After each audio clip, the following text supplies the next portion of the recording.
Stitches வந்து கண்ணுக்கு தெரிகிற பக்கம் உள் பக்கம்னு சொல்லுவோம், தெரியாத பக்கம் வந்து வெளிப்பக்கம்னு சொல்லுவோம். இப்போ இன்விசிபிள் ஜாயினிங் எப்படி பண்ணுறதுன்னு பார்க்கலாமா?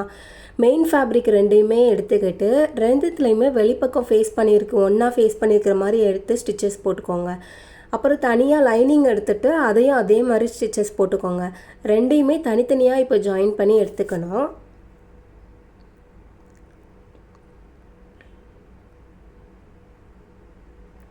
ரெண்டையும் தனித்தனியாக ஜாயின் பண்ணி எடுத்துக்கிட்டதுக்கப்புறம் மெயின் ஃபேப்ரிக்கையும் லைனிங்கையும் ரெண்டையுமே சேர்த்து ஷோல்டரில் கரெக்டாக ரெண்டுத்துலேயுமே ஸ்டிச்சஸ் போட்டுருக்கிற இடம் கரெக்டாக பொருந்துற மாதிரி வச்சுக்கிட்டு ரைட் சைடு வந்து ஒன்றா ஃபேஸ் ஆகியிருக்கிற மாதிரி வச்சுட்டு இப்போ கழுத்தில் அப்படியே ரவுண்டாக ஸ்டிச்சஸ் போடுங்க. இந்த மாதிரி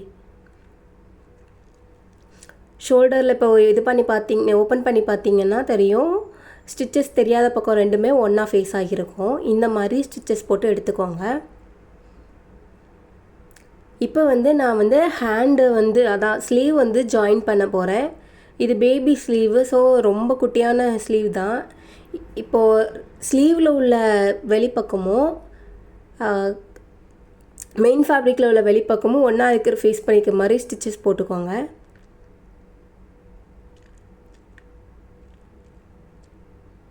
இதே மாதிரி அந்த சைடு இன்னொரு ஹேண்டும் ஸ்டிச் பண்ணிவிட்டு நெக்கில் வந்து அங்கங்கே இந்த மாதிரி கட் கொடுத்துக்கோங்க. அப்போ தான் வந்து நம்ம டேர்ன் பண்ணும்போது நல்லா சூப்பராக ஃபினிஷிங் இருக்கும்.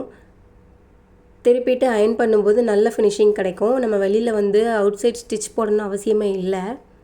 இப்போ ரெண்டு கையும் ஸ்டிச் பண்ணியாச்சு. இப்போ இன்விசிபிள் ஹேண்டு இது ஸ்டிச் பண்ணுறதுக்கு என்ன பண்ணணும்னா, ஒன் சைடு வந்து அப்படி இன்சைடாக ரோல் பண்ணிகிட்டே போங்க. ரோல் பண்ணிவிட்டு இன்னொரு சைடு இருக்கிற ஹேண்டில் உள் கிளாத்தை அப்படியே வெளியில் எடுக்கணும். நான் எப்படி எடுக்கிறோனோ அதே மாதிரி எடுத்துகிட்டு இப்போ லைனிங்கையும் மெயின் ஃபேப்ரிக்கையும் ஸ்டிச் பண்ணுங்கள். இப்போ இது ஸ்டிச் பண்ணும்போது உள்ளுக்குள்ளே இன்னொரு சைடு அப்படியே உள்ளே வந்து ரோல் ஆகி இருக்கும்.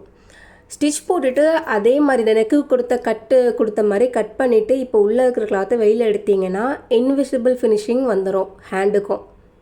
இந்த மாதிரி சேம் இந்த மாதிரி இன்னொரு ஹேண்டுக்கு ஸ்டிச் பண்ண போகிறோம். இப்போது ஆல்ரெடி ஸ்டிச் பண்ண சைடை அப்படியே உள் சைடாக ரோல் பண்ணிக்கிட்டு லைனிங் கிளாத்தை இந்த மாதிரி வெளியில் எடுத்துட்டு இப்போ ரெண்டையும் லைனிங்கையும் மெயின் ஸ்டிச்சையும் வெளிப்பக்கம் ஃபேஸ் பண்ணியிருக்கிற மாதிரி இப்போ ஸ்டிச்சஸ் போட்டுட்டு நெக்குக்கு எப்படி கட் கொடுத்தோமோ அதே மாதிரி இந்த மாதிரி குட்டியாக கட் கொடுத்துட்டு இப்போ உள்ளே இருக்க கிளாத்தை அப்படியே வெளியில் எடுத்திங்கன்னா எல்லா சைடுமே இன்விசிபிள் ஃபினிஷிங் வந்துடும். நல்லா நீட்டாக இருக்கும்.